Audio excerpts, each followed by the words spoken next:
Well, a married woman, of course. Not just a wife, but a partner. Definitely a mother.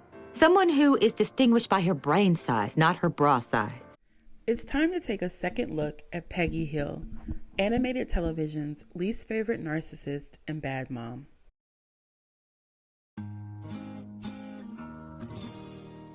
It's the year 2022, and internet psychologists the world over have firmly established that Peggy Hill, wife of protagonist Hank Hill on Fox's animated sitcom King of the Hill, exhibited narcissistic behaviors and engaged in some questionable parenting during the show's 13-season run. Peggy, who is voiced amazingly and with so much depth by Kathy Nugemi, is portrayed as a shrill substitute Spanish teacher with pretty obvious low self-esteem that masquerades as cocky overconfidence and a reeking need to be externally validated. You can't show your work. She stinks. Of course I can. But if I have to waste all my time explaining number 4 to you, I will not have time to explain number 5. Which often put her at odds with other characters on the show, not to mention routinely jeopardized her family's finances and well-being. She's kind of a terrible person, and it's easy to hate her, which the internet really does. But while there have been lengthy and detailed arguments as to why Peggy was King of the Hill's most insufferable character, and she may very well have been, she wasn't the worst character morally on the show, not by a long shot. Her loose relationship with the truth and fragile ego placed her squarely in the quote-unquote bad wife, mom, and teacher categories often, but her wrongdoings aren't any more scandalous than the other characters. In fact, Peggy's chronic lying and obnoxiousness paled in comparison to the web of lies, unfaithfulness, and trauma Nancy Hicks Gribble, Peggy's neighbor and confidant, spun throughout the show.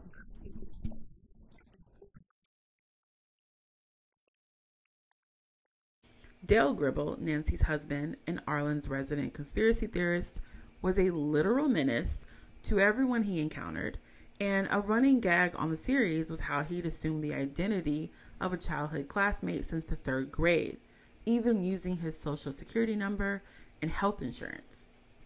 And let's not even get started on the homophobic, emotionally repressed, and surely damaging ways Hank parented the pair's son, Bobby, or how he sometimes disregarded Peggy in a markedly gendered way, often with a staunch unwillingness to listen to her or to try to meet her emotional needs. What I'm saying is, every character on this show was tipping the scale of good and evil. Every character had moments that painted them as quote-unquote bad parents or spouses or professionals, but the character we as an audience were made to hate is Peggy. With talks of a King of the Hill reboot and a cultural reimagining of the role of mothers buzzing in the zeitgeist, it's time to rethink Peggy Hill. Substitute teacher, progressive mother, and hot take, one of the more interesting portraits of white womanhood during the late 90s and early aughts. Here's why. While many already made the case that Peggy had narcissistic personality disorder, there's also evidence that she might have suffered from other mental health issues too. First, though, the narcissism. According to Psychology Today, which bills itself as the world's largest mental health and behavioral science destination online, a narcissistic person's defining traits are typically grandiosity, a lack of empathy for other people, and a need for admiration. While Peggy did show plenty of empathy for her family and a particular tenderness toward Luann Platter, her niece, the other two traits could describe nearly every storyline Peggy had on the show. The website goes on to distinguish between the disorder and the term narcissism, which they write is a trait that ranges in degree from person to person, and that the term has become culturally entrenched, sometimes overused. Narcissism only becomes a disorder when it impairs a person's daily life through their relationships, sense of self, occupation, or legal standing. Some of Peggy's stories point to how her desire for a grander life and higher social standing disrupt her relationships and career. Chiefly, her penchant for being easily conned out of valuables when the con artist appeals to her supposed intelligence. Oh, come on, Peggy. You've got an IQ of 170. You've said so lots of times. Yes, but there could be a margin of error, especially when it's just my own estimate. As shown in season 6's The Substitute Spanish Prisoner, where Peggy spends part of her and Hank's retirement fund on a fake PhD administered by an even more fraudulent Texas Intelligence Institute. Or when she's convinced to let a shisty anthropology professor dig up her lawn looking for indigenous American artifacts in season 2's The Arrowhead. Then there are the multiple pyramid schemes Peggy winds up in, always reactively after she's had her ego bruised, and always convinced she's got the upper hand. Just one of these schemes occurred in a season 11 episode, Peggy Goes to Potts, where just the prospect of sitting a couple inches above her colleagues and eating steak at her boss's table was enough to potentially incur crippling debt and a near lifetime of bondage to the Cozy Kitchen Company. That wasn't a sample kit, silly. That was your first inventory shipment. Well, potato. No potato. You owe us money. Lots of money. You probably don't realize how threatening you're coming off, even with the smile. Peggy, bless your heart. I don't think you understand how deep you're in. I suggest you read your contract. In these pyramid scheme episodes, too, Peggy is all too willing to put the Hill family's livelihood at risk as she searches for praise and validation.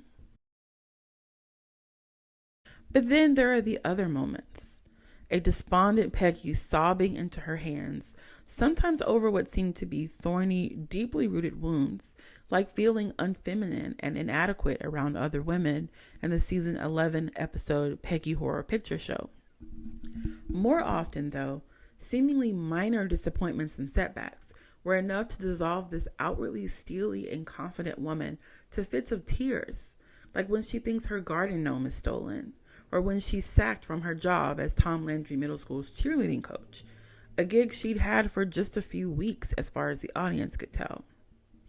And then there's the ultimate Peggy's insane and insufferable, but also like, seriously, Peggy girl, are you okay moment in season 7's Goodbye Normal Jeans, when she becomes jealous and seemingly irrationally frustrated after Bobby proves to be a natural homemaker, cooking and sewing to Hank's satisfaction. But here's the thing. More than any other character, save for poor Bill Dauterive, who is Hank's lonely, dejected, and seriously depressed childhood friend and neighbor, Peggy's insecurities and anxieties over her place in the world are played for laughs. Her psychotic break is just another Peggy personality flaw, since the show doesn't give much in the way of exploration for the ways that her upbringing or deep dissatisfaction with the way her life turned out might fuel these menacing behaviors. This contrasts heavily with Hank, whose harsh treatment of Bobby is constantly excused by the funhouse mirror presence of his own domineering and never satisfied father Cotton. While we do meet Peggy's stern and withholding mother in the season 9 episode A Rover Runs Through It, Oh, Mom! What? there is little mention of her before or after. And there might be more offhand references, but not enough to build a good portrait of their relationship, beyond the fact that it's fraught and Peggy's mom is mean to her. While we're talking about moms, Peggy isn't really a bad one.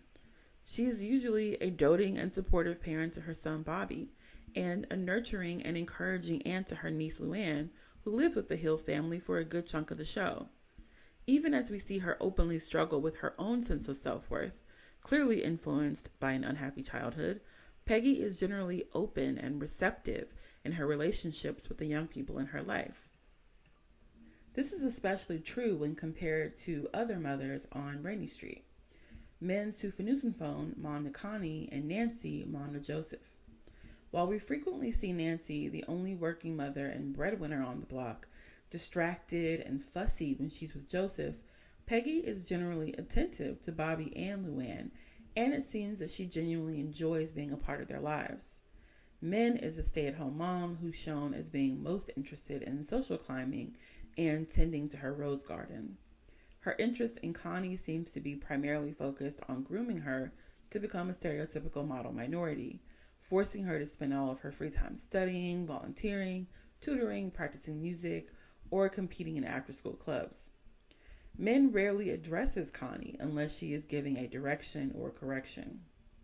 Even though Peggy's screen time with her child far outweighs the other mothers, it's a fair assertion that she seems to be the most interested in parenting of the three mothers on the show.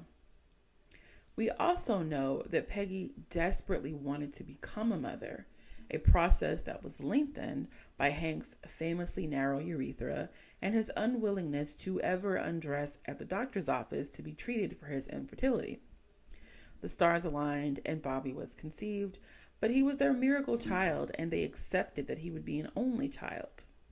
This might partially explain why Peggy is so gracious and eager to nurture Luann as more of a mother than an aunt.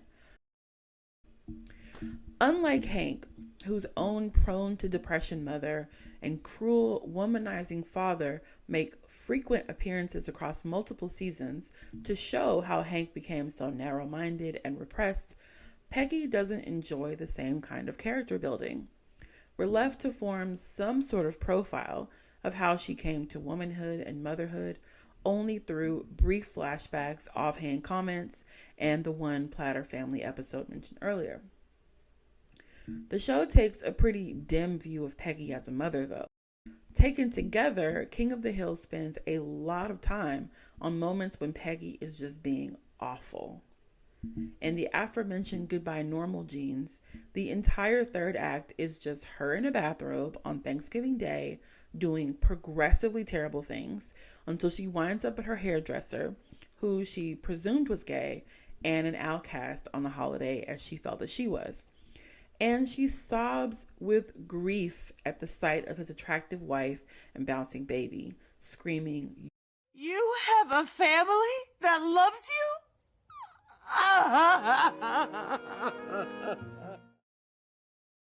like. The first act of the same episode featured a string of misogynist and borderline homophobic comments from Hank to Bobby, expressing the elder Hill's complete disgust with his son taking home ec at school.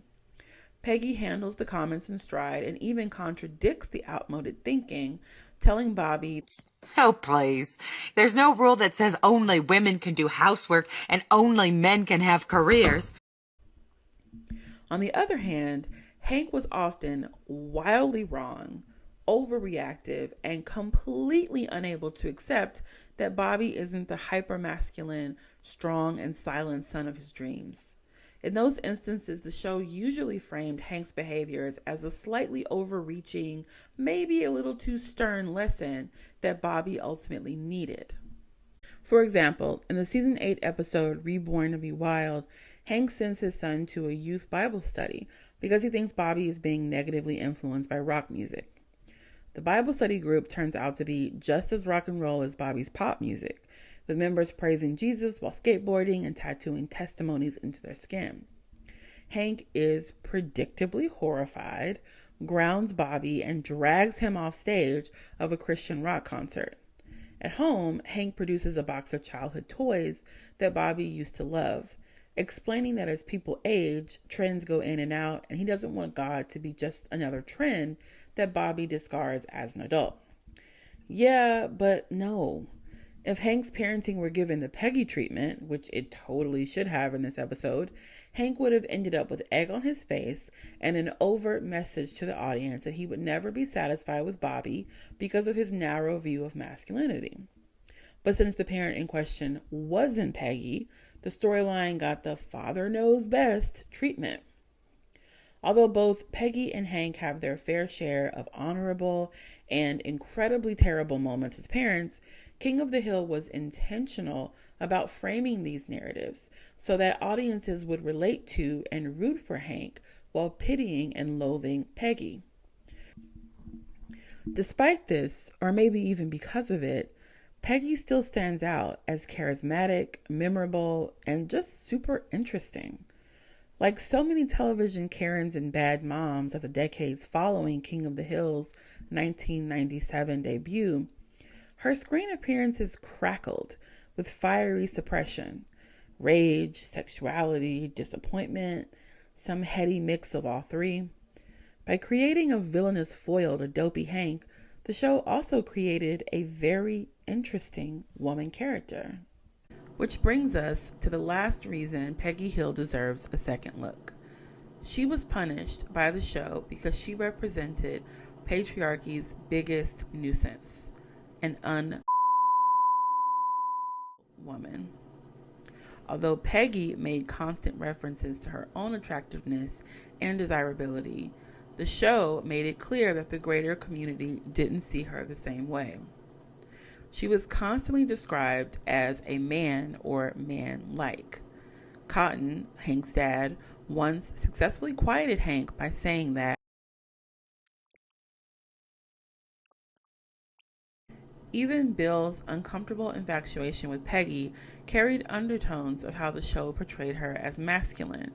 We know from at least one occasion that Bill's fantasy women are actually men. In season 9's Arlen City Bomber, he lusts after a woman on Peggy and Luann's roller derby team, saying that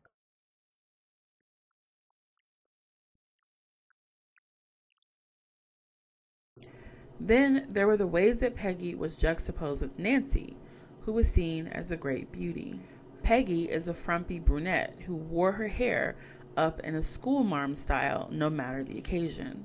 We learned that her old-fashioned square glasses were actually inspired by a much older woman, the Spanish teacher at Arlen High, who Peggy admired and wanted to emulate. Nancy, on the other hand, was shown as a blonde bombshell with a curvy figure that her husband Dale made constant references to. Her job as the local weather girl was entirely looks-based, and she'd formerly competed in beauty pageants. Her everyday clothing was much more stylish and set off by heels, shoes that Peggy had a hard time finding in her size. This contrast is made plain in the season 6 episode Suge Knight. When Peggy invites the Hills over to the Gribbles for a soak in their new hot tub, her swim cap and nose plug are cartoonishly unsexy next to Nancy. In personality, too, outwardly compliant and pleasant Nancy is the human manifestation of catching flies with honey over vinegar. Peggy's defiance, independence, and refusal to play the role of the happy housewife is the exact opposite, even though the inner workings of Peggy's marriage are much more traditional than Nancy's. Dale is frequently referred to as a do-nothing husband whose unsuccessful business doesn't actually support the family financially.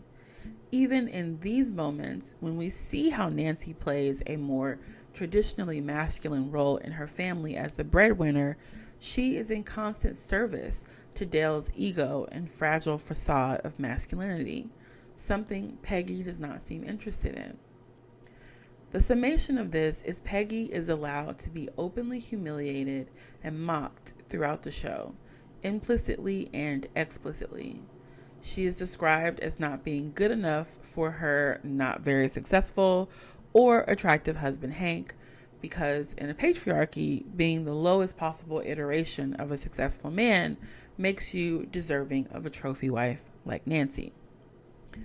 In the 25 years since the show debuted, pop culture and societal depictions of women have changed a lot. Viewed through a 21st century lens, Peggy still isn't the best, but she certainly isn't the worst. And it's easy to see how much of the vitriol lobbed at her through the years was fueled by the show's opinion of her and the toxic culture to which her character belonged. What do you think? Are we all too hard on Peggy, or did she really have it coming? Let me know in the comments. Also, be sure to like this video if you'd like to see more video essays on pop culture.